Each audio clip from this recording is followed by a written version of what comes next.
That looks like our presentation. All right, cool. Well, hello, and welcome to our Greater Indianapolis Home Buyers Webinar. I want to thank you for spending your evening with us. This really is a real investment in your future, and I want to thank you for taking this seriously. My name is Dan Kolick. I'm here with Amy Robbins with Ruoff Mortgage. And I would just like to ask everybody to please be on mute so that we don't get any feedback on our end. We have a lot of folks that will be with us this evening. And if you would just give us 2 minutes to allow everybody to join.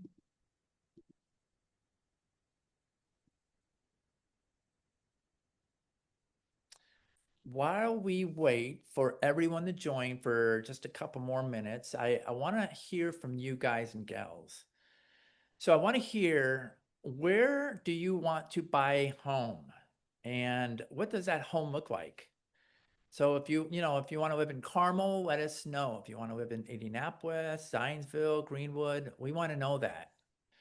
Do you have a vision of a 3-bedroom, a 4-bedroom? Are you looking for a big backyard, small backyard, a 1-story, 2-story, a condo? So we are very eager to learn about you. This is really not about Amy and I at all. This is about you, the buyer. So I would love for you guys to engage with us. So please don't be shy. We want this to be interactive. So I'm just going to ask you guys to find the chat box feature on here and just say hello, so I know that you're there. You can leave the camera on or off, but I'd love to see your faces, but if you can't, that's fine. It's no problem at all. Hello. We want to make sure that you get all your questions answered as we go.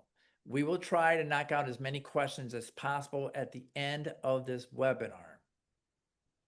And by the way, I know not everybody will be able to stay on the entire time, and that's fine.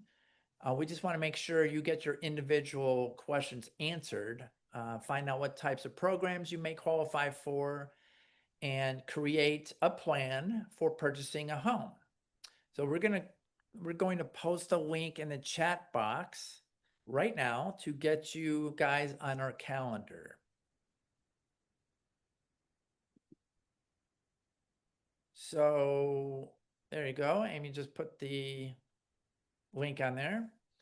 Yep. So now I really have one big question for you all before we get started. So what's bugging you guys about this home buying process? What's bugging you? How are you feeling like right now? What keeps you guys up at night and costing you guys sleep as you dive in this home arena thing? Are you concerned? Are you stressed out? So are you asking yourself, do I sign another lease, or should I start building something for my family and I?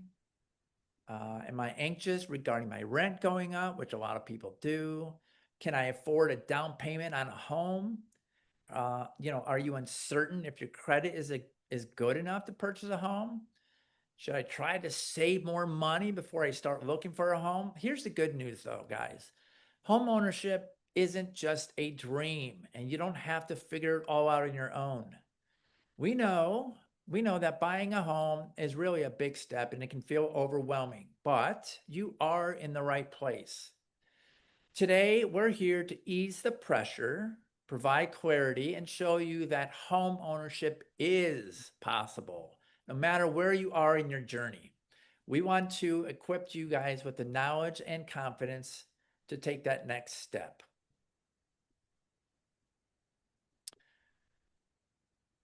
That's me, Dan Kolick. I've been a real estate agent now with High Garden Real Estate for 11 years and over 20 years of experience in the overall real estate world. I have worked with new builders and working as a broker in the mortgage industry, like what Amy does.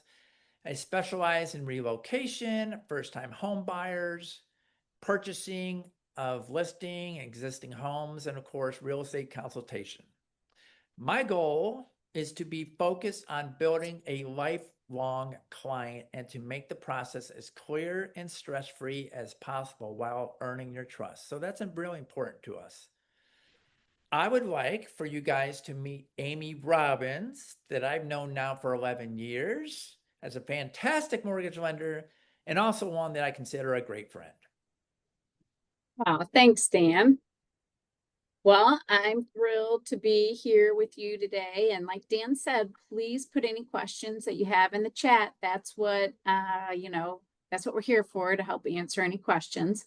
Let's see, I have over 20 years of experience in the mortgage industry, helping clients navigate the home buying process and the financing of the home. I know it's exciting and overwhelming, but Dan and I, like you said, we've been working together for 11 years. We actually just helped a client close on Friday with their first home. A little bit more about me. I'm a proud Purdue graduate, Boiler Up. I received my degree in financial planning. So really taking a look at the whole picture, that's my passion.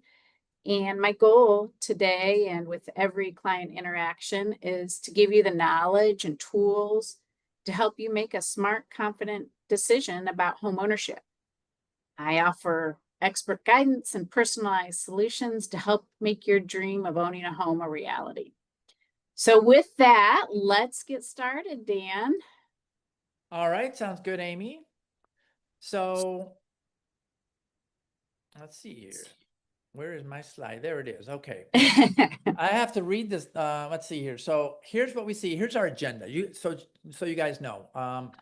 Client testimonials. We're going to hear about that. Home buying process, which we will discuss later in this webinar. 3 is common mistakes to avoid in the home buying process. 4 is myths and misconceptions that happen all the time. Number 5 is questions and answers. And 6, which we feel is important, is one-on-one appointments. All right, so we just want to take a moment to highlight the kind of experience you can expect when you're working with Dan or I. And we have a client here that one of our mutual clients, Mark, he shared how much he appreciated Dan's listening skills, how his resolve with navigating successfully through the entire process. So Mark was a client that we helped a couple of years ago. And Darian said this about Amy. He said, Amy has excellent communication, product knowledge, and professionalism that contributed to the successful experience of purchasing a home. Amy and I, we're here to make your home buying experience as smooth, fun, and stress-free as possible. We do. We have the expertise, the quick follow-up, and we are very motivated to work with you, home buyers. But really, we want to know what actually motivated you to start the home buying process. Was it to, build equity and financial stability? Was it to grow your wealth as your home increases in value over time? Do you think it was because every mortgage payment helps to invest into your future and not your landlord's? Maybe you were ready to actually own a home instead of renting, picking out your own paint, decorate, and renovate as you wish. Perhaps add some features to your home, like a fence or a deck, or to welcome pets without the never-ending constant restriction from renting. Maybe you're ready to take pride in owning your own home, create lasting memories, and, celebrate with that special loved one. Perhaps you are experiencing life changes. These things happen, like a divorce, marriage, or needing more room to take care of your children so you can be closer to work, school, or family. I'm sure some of that sounds familiar. So let's find that motivation that fits your current and future lifestyle. It's really all about taking those next steps. Now, let's talk about what steps to take in the home buying process. You guys are quiet tonight. Let's get some questions in the chat, or what motivated you guys to join us.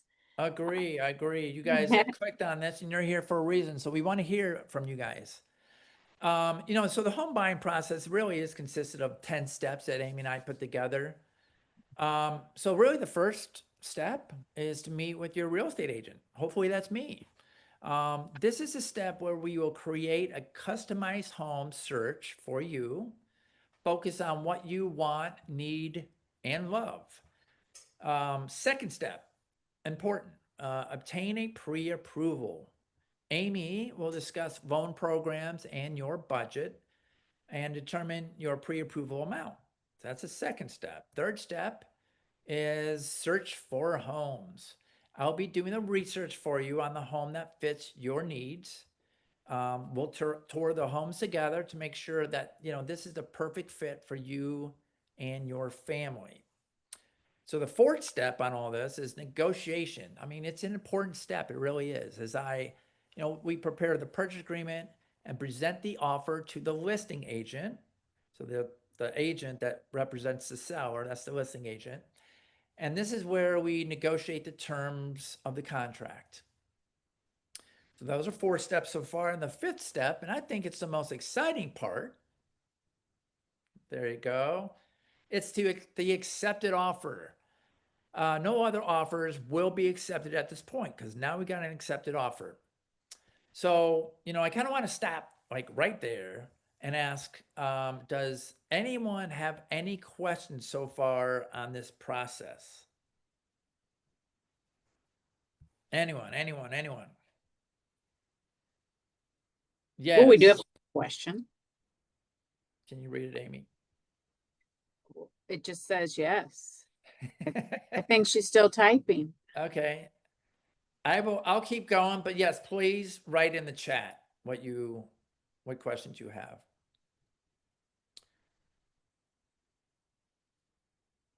Okay. So let's continue to step number 6. And step number 6 is the inspection. A home inspection is a thorough evaluation of the property's condition. So that's pretty important too. A licensed inspector checks the home's structure, systems, like plumbing, the electrical, the HVAC or the HVAC, the roof, and, a lot more to identify any major issues or needed repairs. So that's the next step. 7 is the lender, Amy, will order the appraisal. So the appraiser will assess the home's condition, location, and comparable sales in the area. So to ensure that the loan, aligns with the property's worth or the sales price. And then step number 8, the final walkthrough. That's really the buyer's last step to inspect the home before closing.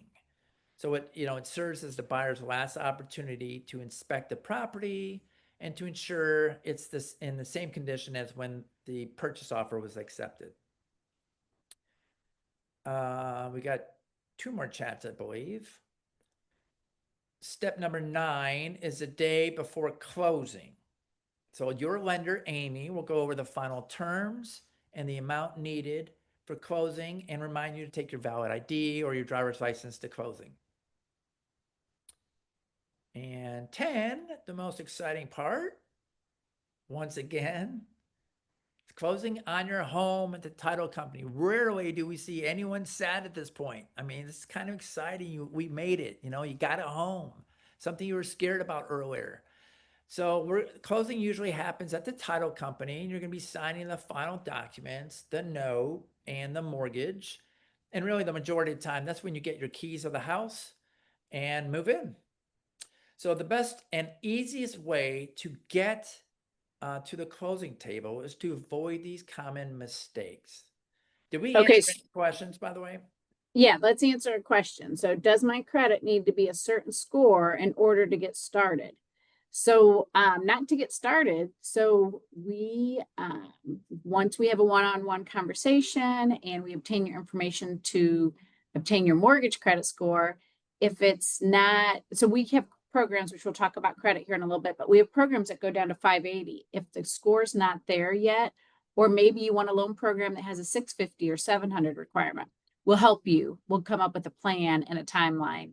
So it doesn't have to be a certain score to get started on the pre-approval process. Was there another question or no? No. Okay. All right. So here's our mistakes.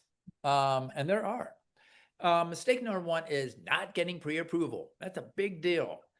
Amy will talk about mistake number one. All right. So let's talk about one of the most common mistakes is somebody starts looking at homes before they get pre-approved. So the pre-approval process is not just checking the box saying, okay, I did the first step of the mortgage process. It's actually a powerful step. It sets the tone for the entire journey. You know, picture this. Let's say you start looking at homes, or you're like, I'm not going to look for a home till next year. And then you drive by the perfect home and you're like, oh my gosh, I want to go look at that house. But you can't put in an offer because you don't have the pre-approval yet. So the pre-approval process, it could take 2 hours, it could take 2 weeks, it could take 2 years. It just depends on your unique situation. Everybody has a unique situation. But not being pre-approved can cause some frustration. And that's why Dan and I are here to help you through the process and make sure it's smooth. So we want to make sure that when you are looking at homes, you are looking at houses that you're pre-approved for and that you feel comfortable with the monthly payment. Because that's one of the things I'll go over with you is, you know, what's your budget, how much you're paying, what do you want to pay? And then Dan and I will talk about, okay, this is the price point that they want to be looking at. But one of the, you know, things that when we get the pre-approval process started is maybe we need to work on the credit, or maybe you need to save more money. So yeah, we can definitely come up with a unique plan. There's no cost for the pre-approval. So with Ruoff Mortgage, I'm not saying that it's true with everybody, but there's no cost. And we're taking a look when we're doing the pre-approval. We're taking a look at your income, your work history, your credit. We look at the full financial picture. And this allows us to identify loan programs that fit your current needs and also your long-term financial goals. We'll determine your buying power, but just importantly, most importantly, is we'll also work together to find what monthly payment you feel comfortable with. Not just what you can afford, but what you feel comfortable with paying each month. We'll also take a look at what the total investment is, how much money you need throughout the home buying process and at closing. We want to make sure that you're well prepared. From a competitive point, the pre-approval shows that you're a serious and well-qualified buyer.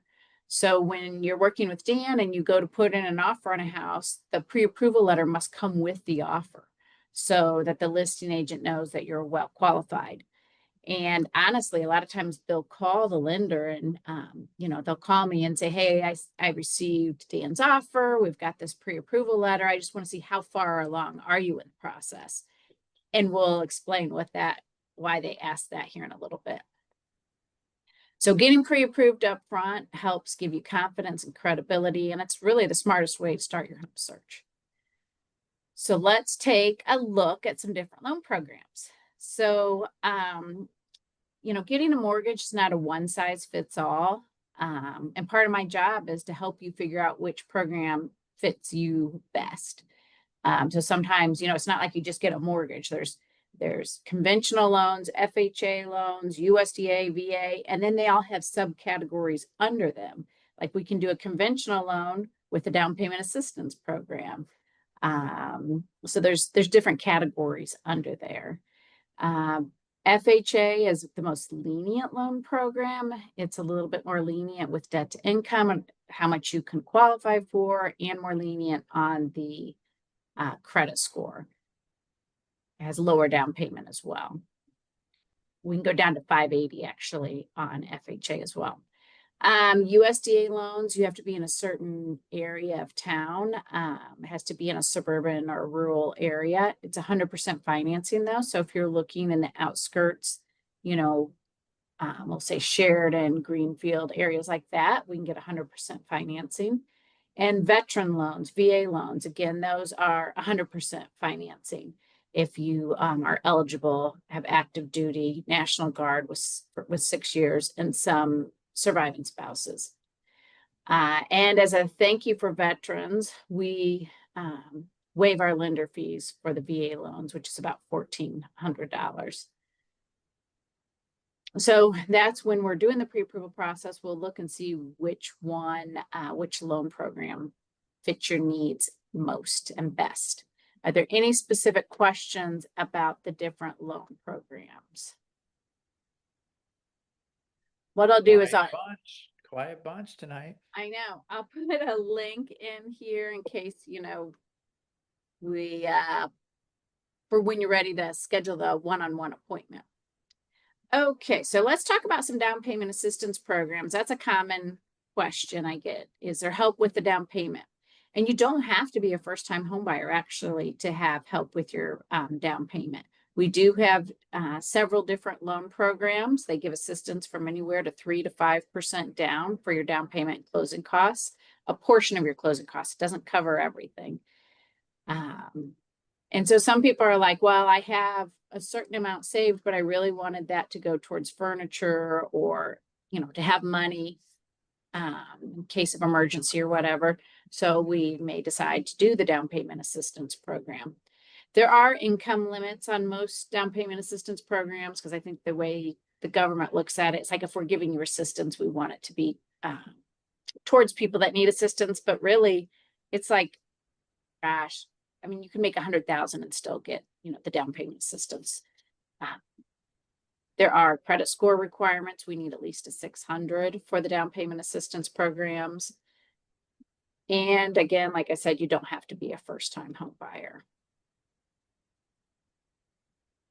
All right, let's talk about your credit score. What is a credit score? So credit score is really a grade of how you manage paying your bills on time. So when we talk about credit scores, sometimes it's a mystery. Some people are like, I don't understand. I have a great credit score and I just pay my bills on time. Well, that's great. That's the biggest chunk. 35% of your credit score is paying your bills on time. The next chunk is how much outstanding debt do you have? So 30% of your credit score is what's the balance on your credit cards. So I was talking with a client today and he was a little concerned. He had like a 750 credit score and it had dropped to like 700. Well, one of his credit cards was almost over the credit limit. He didn't realize how powerful that was. He's like, oh, I thought they were like, they gave me $3,000. I can use all 3,000. Well, it looks like a little bit of a red flag to the credit scoring system if you're maxing out your credit cards. The next portion of your credit score is your credit history, meaning length of time. So the longer you keep your accounts open, the better it helps your credit score. So sometimes I hear consumers say, oh, I was going to apply for a mortgage, so I closed all my credit cards. No. You don't want to do that because you lose all that great history. So keeping your accounts open, active, using them a little bit every month will keep you in the top tier of credit scores. Types of credit, you want to have a nice mix of revolving credit cards and installment loans. So installment loans have a fixed monthly payment with a fixed due date. So that's like your car loans, your student loans, your mortgage. Revolving accounts is more like a credit card. It's you have to be responsible on how much you charge and making sure you're making your payments on time. Ideally, you don't want to charge more than 30% on your credit cards at any time, ideally. Length of credit, we talked about that. And last portion are the inquiries. So you don't want to have too many people checking your credit. So like, let's say it's Christmas and you're going down the mall and everybody's asking you, do you want to apply for a credit card? Do you want to apply for your credit card? Every time somebody hit your credit, it could be anywhere from 1 to 3 points. So it's not a big drop, but if you have 10 people pull your credit in a month, that could drop your score like 30 points. So you just want to make sure you're not acquiring too much. You don't want to have too many credit inquiries because really saving the 20% on, a $50 pair of jeans in the long run is not saving. It's going to cost you more in interest. Sometimes people, when I'm talking to them, they say, "Oh, I just checked my credit and it's 750." And then I do a mortgage credit score inquiry, and sometimes it's 700 or 800, depending on their total picture. So what we need to keep in mind is when you're looking at your credit through Credit Karma, or maybe your credit card is giving you a free credit score, that's a consumer credit score, which doesn't go into as much depth as a mortgage credit score. We actually pulled 10 years of history, with the most recent 2 years being the most important, where Credit Karma is looking at a snapshot in time right now. What your credit look like right now. So, our score could be higher or lower than Credit Karma. So, scheduling the one-on-one appointment with me will help me get with you to see what your credit score is and see if there's any improvement that's needed. Like, even if you have like a 740 credit score, if we were to get you up to a 760 or 780, that would even give you better rates and terms. So I'll put that link in here one more time so we don't get lost, so it doesn't get lost. Let's next. So a little bit more about credit. Most of the time we learn about credit from what we saw growing up in our households, because unfortunately it's not taught in school, and credit cards want you to have high balances so they can make more in interest. They want you to go over the credit limit and be late so that they can charge you extra fees. So nobody's really teaching you that. And that's what Dan and I are here, is to help you, or if you have friends or family that need assistance, we can help them as well. And what we like to say is, don't try this at home, because if you were to Google, how can I get my credit score up? They're not looking at it from a mortgage point of view. And if we know that your lease is up in 3 months, we'll be able to quickly give you advice on your specific situation. And like I said, we can help you at no cost with the pre-approval or with a credit plan. And can I add a cosigner? Yes, you can add a cosigner. Cosigners, though, you still, like, let's say you need a cosigner with, or your mom or dad or grandma says they're going to cosign with you, you still have to meet the credit score requirements. So you still need to have, if your loan program that we're looking at for you requires a 640, you still need to do that. But a cosigner can help strengthen it. Sometimes we need a cosigner because maybe the income that we can use to qualify isn't stable enough, or you haven't had that job long enough. So there are different times that we would add a cosigner. All right, I think we covered all of that. Out-of-pocket expenses. So as I mentioned, even if we do a down payment assistance program that helps with your down payment, there are still fees associated with purchasing a house, investing in a home. So one of the upfront fees is called earnest money, and that's something that Dan would talk to you about when you're putting in the offer. When you're putting in the offer, it's kind of like a good faith deposit or a security deposit that goes towards your fees due at closing. Or, if everything's covered, then you get a refund at closing. It's typically 1% of your selling price. So if you're looking at a $300,000 house, it could be $3,000, but it gets applied. Like I said, it gets applied to your fees later, or you get a refund of that money. Inspection. We recommend that you do have the house inspected, and that's an upfront fee. Same with the appraisal. The appraisal is required by the lender. Make sure that you're paying the right price for the house, and that's an upfront fee. So Dan, inspection, I don't know what's an average cost for an inspection, do you think? I don't know, 300 to 500, probably 400, what to say. 350 to 400 is what I've seen. Okay, depends on the size of the house, and if there's any other things that you want to have inspected. And then the appraisal is typically $500 to $600. There's some other lender and title company fees that cover the processing and the legal transfer of the home. Those are due at closing, though. And there's prepaid expenses, which include like homeowners insurance. We require your house to be insured. We let you choose whoever you want to insure your house though. So if you already have a relationship with a insurance agent, or most of the time, if you bundle your car and your house together, you get a discount. So these fees can vary depending on the loan program, depending on the price of the home. But they can be negotiated that the seller, when Dan's working with the seller, sometimes he can negotiate that the seller will help contribute towards those closing costs. And that's something that we would work together with you on to structure the best offer. Yes. And I've done plenty of those, by the way.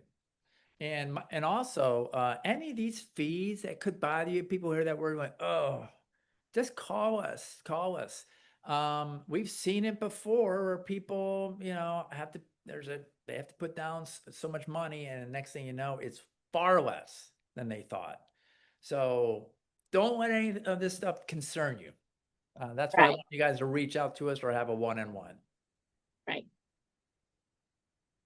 All right, so when you are purchasing a home, and let's say you elect to, put down a down payment of 5 or 10%, we do need to verify where the funds are coming from. So, totally acceptable funds, I don't know why I said totally, but acceptable funds can be like your 401k, your checking, your savings, money that you've, been saving in the bank, documented gifts from family members. We just have a form that they would fill out. We have to track the money.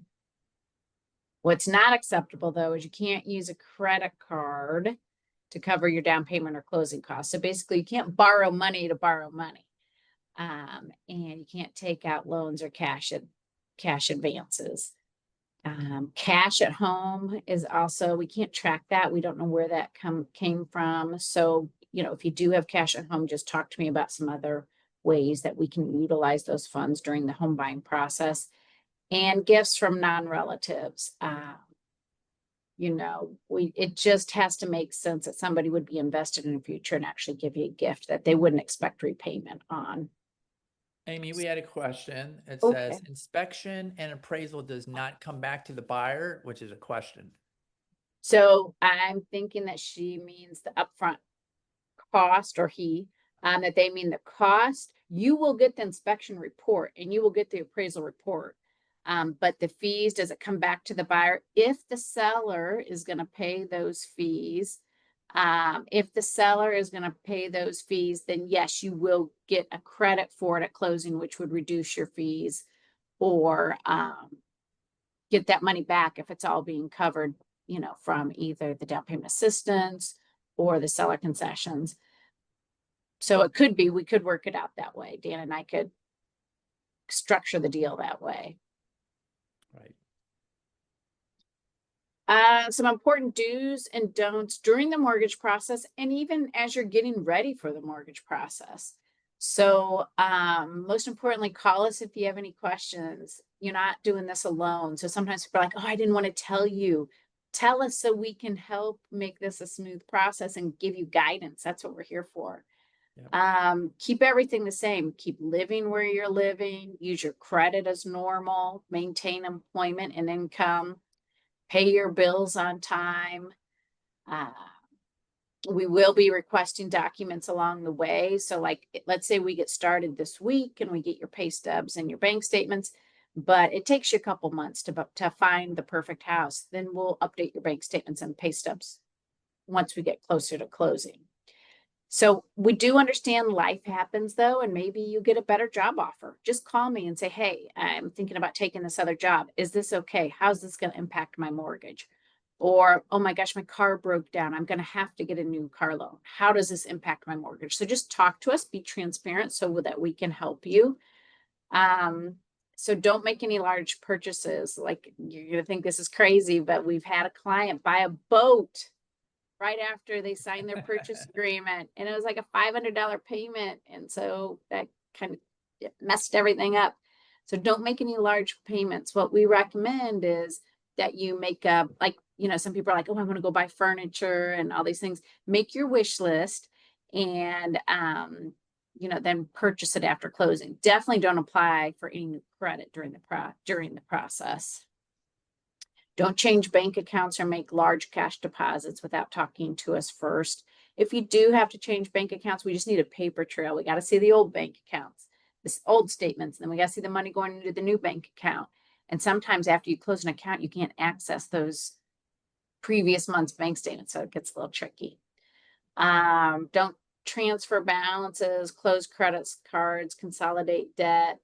So these can shift your credit score. So sometimes they're like, well, I want to transfer a balance so that I can get a lower interest rate. And what you and I would talk about during our conversations is, what's the timeline look like? Like, when are you wanting to buy the house? When are you wanting to close? Because we just don't want it to jeopardize your credit. Because when you transfer to a different credit card, your balance, it takes like 30 or 60 days for it to show the lower balance on that credit card. So it would show us like double the credit. It would show us the new credit card, but not showing it paid off on the other one. So we just got to talk about timing there. Like I said, we understand life happens. So just reach out to us so we can make sure that this is a smooth process for you. All right. So that concludes talking about the importance of getting pre-approved and your credit. So Dan, let's talk about mistake number 2, which is going to the listing agent or builder to buy your house instead of using a buyer agent. Yes. Okay. That's a very good point. So you got to hire a buyer's agent like me. I mean, because, they work for you. Why hire a buyer's agent though? What's the reason for that? I think we're on the next slide. Yeah. And you know what, Dan, remember we did this, last time we did this seminar, somebody was confused about the word hire. Like, it's not like you have to pay up front for Dan's services. He's going to talk about that next. Yes. Yes. So hire a buyer's agent. They represent you and not the seller. A buyer's agent protects your interest, negotiations, price, and spots red flags. Number 2, the market knowledge. The buyer's agent will analyze the data and comps. I'm sure you probably heard of comps. Well, those are called comparables. And that's there to help you determine the fair pricing and to avoid overpaying. Number 3, access to trusted professionals. So a buyer's agent will recommend inspectors, contractors, and lenders who serve your needs and not the seller's needs. Number 4 on that list is earnest money protection. So they're going to ensure contracts and contingencies are written in a way that protect your deposit. 5, stronger negotiations. The buyer's agent will fight for price reductions, closing costs, inspection repairs, and any out-of-pocket costs or upgrades. So really, the conclusion here is having a buyer's agent gives you the edge in securing the best deal. When we say, hiring a buyer's agent, I mean, really, most of the time the seller honestly pays my commission. So there's nothing out of pocket. Everything is negotiable, but just in the real world, very rarely does a buyer pay. It does happen, but rarely. Okay, why shouldn't you use the listing agent or the builder's rep? Like a builder out there. Hey, I'm just going to use them. Well, one, they work for the seller. Again, the homeowners, they're the seller. So anyone who's selling the home, whether it's building or existing, they work for the seller and not you. Their loyalty is with the builder, not your best interest. It's really a conflict of interest. And that shows number 2. So conflict of interest, a dual agent. So that's one that works for both the buyer and the seller. Well, they can't negotiate aggressively for you or disclose the seller's motivations, of course.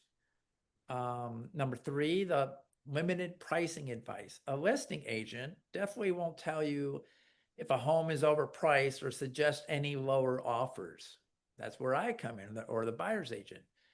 4 is, no guidance or buyer's protections. They may downplay any inspection issues or repairs, and as well as really pushing you towards a builder's preferred lender. So that happens a lot as well.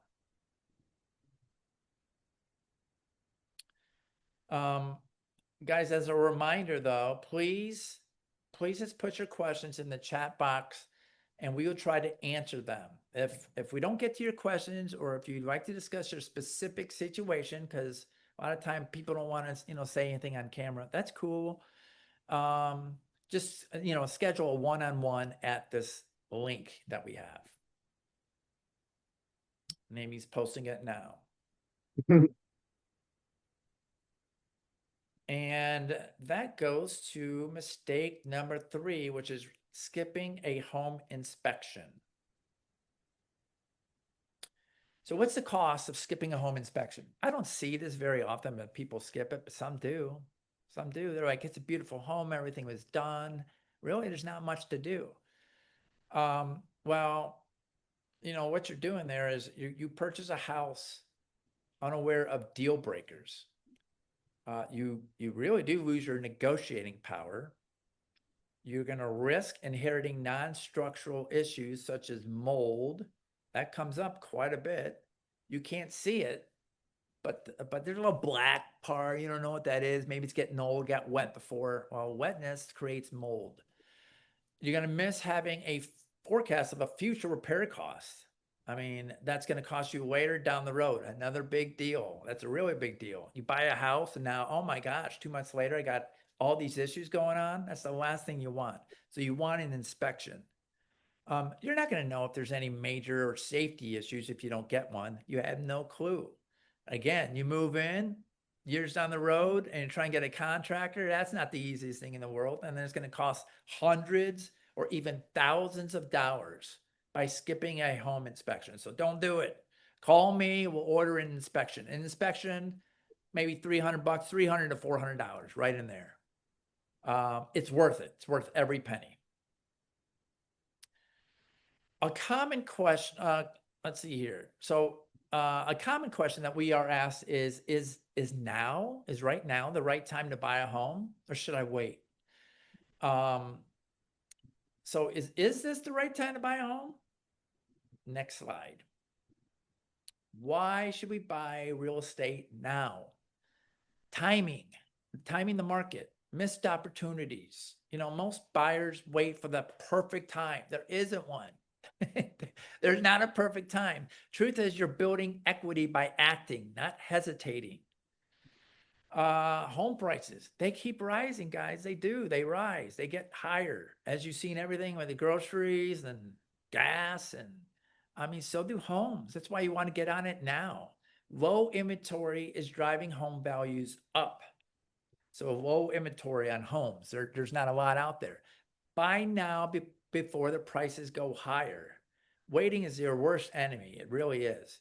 Interest rates. It's better than you think. I mean, if you ever pull it up and Google it, historically, overall interest rates are pretty normal. I mean, Amy, what's the interest rates currently, would you say? 6.875. Now it does vary depending on your credit score and loan program, but mid sixes, I'd say. Okay, I mean, that's pretty good. It's really good. When I bought a first house, which was, I don't know, early 2000s, I was so happy and got into 7.5%. I was like, I got a deal, but it was 7.5%. So, I mean, that's a lot higher than where we are now. Down the road, you can always refinance later, but you can't buy at yesterday's prices. Yeah, a common phrase that we hear often is, marry the house, date the rate. I don't know if you guys ever heard that before, but it's true. Equity starts on day one. The equity in your home, your value is going up. Every payment builds your wealth, not your landlord's. Think about that for a minute.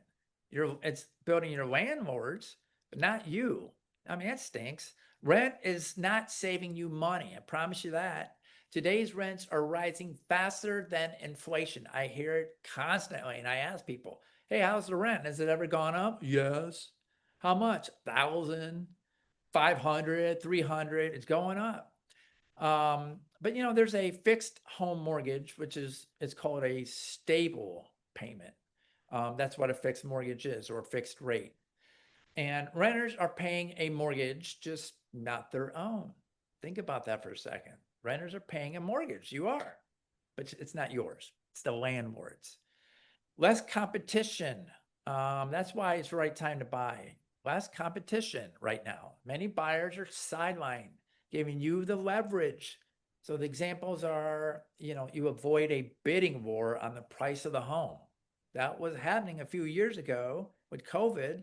It has been going on lately. You get to negotiate home repairs. Again, that's what we had talked about. We get to negotiate those repairs. We get seller concessions. What seller concessions? We're going to have the seller pay the buyer's closing costs. As we were talking about costs before, guess what? We asked the seller to do that. So don't freak out about all the costs. A lot of times I negotiate in your behalf. That's why I've been doing this a long time. We have the expertise.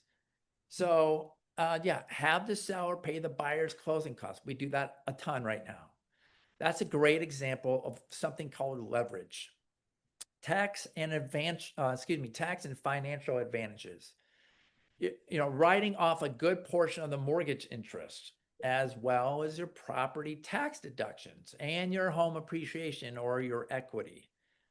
This all means real savings to you. So hopefully all that makes sense so far. So buy now, refinance later. If you get a better rate, you see, oh my gosh, I just bought a house. And a year later, sure enough, these rates are down to 6. Refinance. You can just refinance and get it, and call Amy, and Amy will go through this and she'll see if it makes sense for you to refinance or not. So buy now, refinance later. Lock in your home equity now. Refinance when the interest rates drops. So meaning that's savings to you with the lower home payment, of course. Again, don't wait for the perfect home. Buy for purpose. Life doesn't wait on you. Okay, so why wait? If you're financially ready, it's time. Don't let home ownership be another missed opportunity. Remember this: more wealth is lost waiting than acting. More wealth is lost waiting than acting. I'm going to say this again. Now is the right time to buy. Dan, I was just gonna give the We got definition. questions. Well, I was gonna give the definition of equity. So equity is the difference between how much you owe on the house versus how much it's worth, how much you can sell it for. So as houses are going up in value and you're paying down your mortgage, you're getting more equity. And there's different ways to access that equity. We can do like a line of credit if you, in the future, if you aren't interested in getting it. Obviously, when you sell it, when Dan helps you sell it and buy your next house, you get that equity and roll it over to the next house if you want to, or pay down debt. But like Dan said, if you're making a rent payment, you're making your landlord's mortgage payment and they are building equity. So let's get you building equity. Yep, they're getting rich off of you. They're getting rich off of you. It's not a financial good decision. Right. So there's common myths and misconceptions. So Amy will cover these myths and misconceptions that we often hear from all our clients. All right. So I would say we'll call this your grandparents' myth. I need 20% down to buy a house. You used to need 20% down payment to buy a house, but that's not true anymore.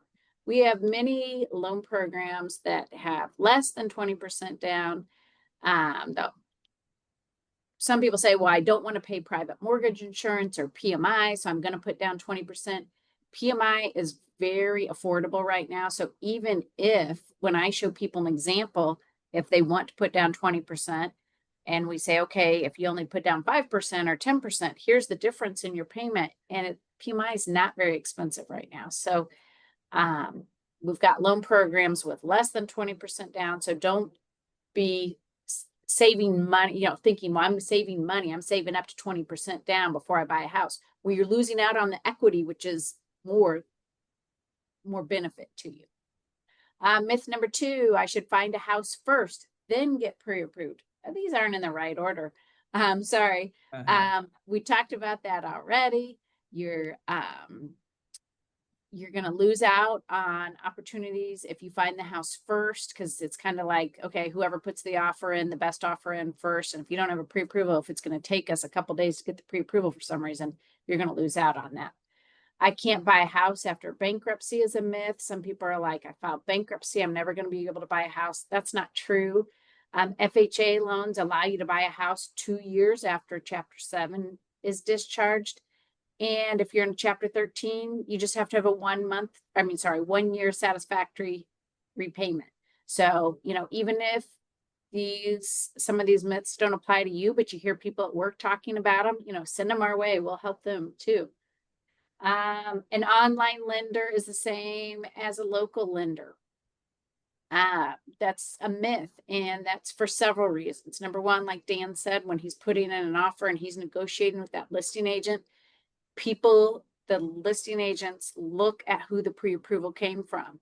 And if it's an online lender that they know they're not going to be able to get a hold of, they're not going to be available on evening and weekends.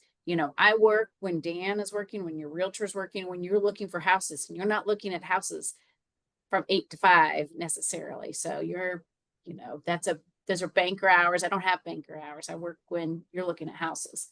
Yeah, that's really important. I want to kind of come in there. I heard it a million times, hey, I want to see the home Saturday, and can I afford this, you think? I go, well, let's get a hold of the lender. They don't pick up the phone. How do we do business? Nobody picks up the phone. Amy does. Amy works on Saturday, Sunday. I mean, when I have to get a hold of her, 9 times out of 10, she's picking up the phone. That's really, really important. Thank you. Yes. And the next myth, interest rate is all that matters. So all lenders are buying from the same pool of money from Freddie Mac, Fannie Mae, FHA, VA. It's the fees that you want to look at. So something that I hear, like if I said today's rates were 6.5 and you go online and find a 6% interest rate, or somebody quotes you 6%, they're charging points, they're charging discount points to get that. So we just got to make sure we're comparing apples to apples. Yes, I can get a 6% interest rate. How much do you want to pay for it, though, is another question. So you just got to make sure you're comparing apples to apples. And that's something that I can, that I will do for you. If I'm quoting a 6.5 and you think there's something else out there, just send me their quote and I'll, honestly tell you what the difference really is. Pre-qualification and pre-approval are the same. So a pre-qualification is if you were to talk to a lender and they say, what's your income, what's your debt, what's your credit score? And then they say, yeah, you should be able to afford a $300,000 house. It's just general verbal information. A pre-approval is, I'm going to look at your pay stubs. I'm going to look at your bank statements. I'm going to gather all this up and give you a solid pre-approval letter, because Dan and we want to make sure you get to the closing table. We try to reduce any surprises that we can.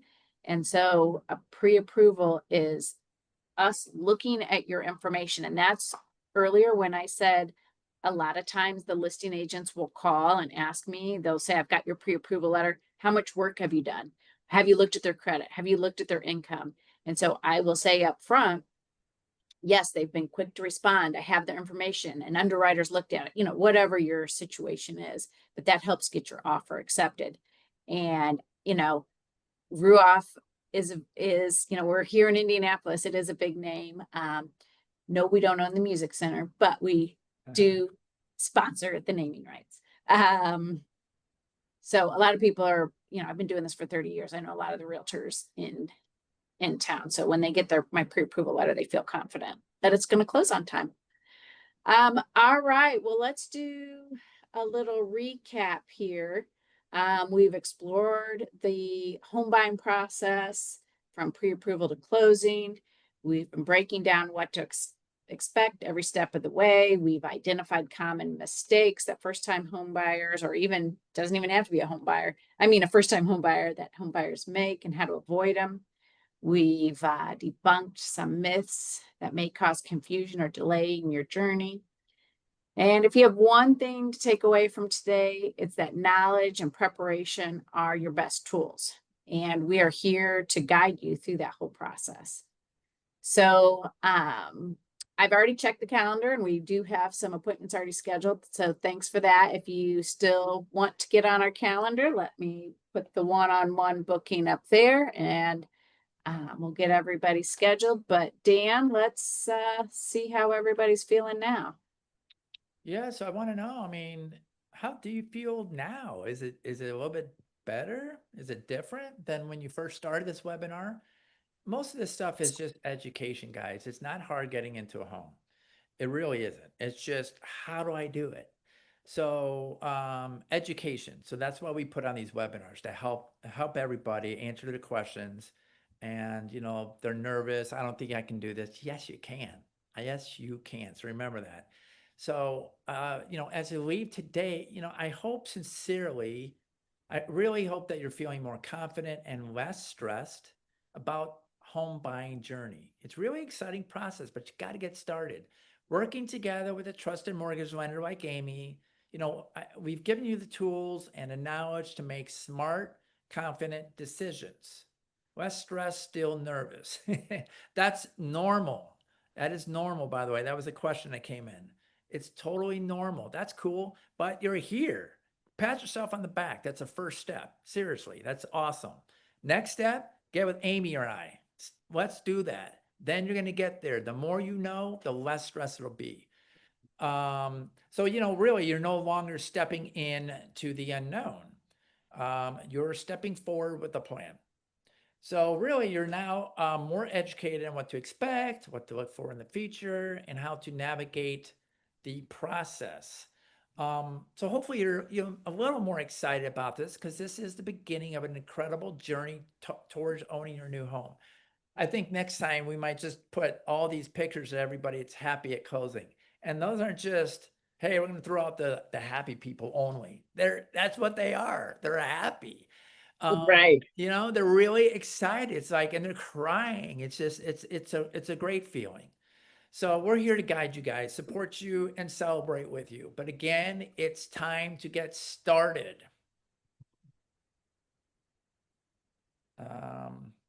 So book a call with us. Book a call. That's important. Take the next step. You got here. Another step is to book a call with us to discuss your personal situation. That step that we're talking about is a pre-approval. So reach out to Amy. Amy's your next step so we can get an application started. And then she's going to look at your credit. She's going to talk with you about it. So don't you guys worry about anything. Let us take care of it. So yeah. So I talked about this, the pre-approval with Amy. So we know what your buying power is. That's what we call it. And the third step is house hunting. Call me and let's go shop for a new home. So true. Any questions? What questions? Is there any questions out there? No. So Not right now. no, but I see some the booking appointments that we are coming in, so that's good. We got it coming in on the calendar, so that's great. Guys, I want to thank you for joining in and spending your time with us this evening. I really enjoyed it. I hope you have too. We look forward to helping you guys during this exciting time of your home buying journey. Remember, again, I know I said it 20 times, the time is to act is now. Now is not the right time. We'll be in touch soon. Let's at least talk and see your situation. That's what I would say, because you never know. We might have something for you that you didn't even think of. Again, this webinar hopefully has helped you and others. If you think this would not only help you, but maybe your family or friends, your coworkers, then our next webinar is August 20th at 7 p.m. Okay, so please feel free to reach out to us by phone, text, email, and most importantly, we look forward to meeting with you and your family on that one-on-one. Thank you guys for everything. Amy, drop that mic. Got it. Thank you guys. Have a great evening.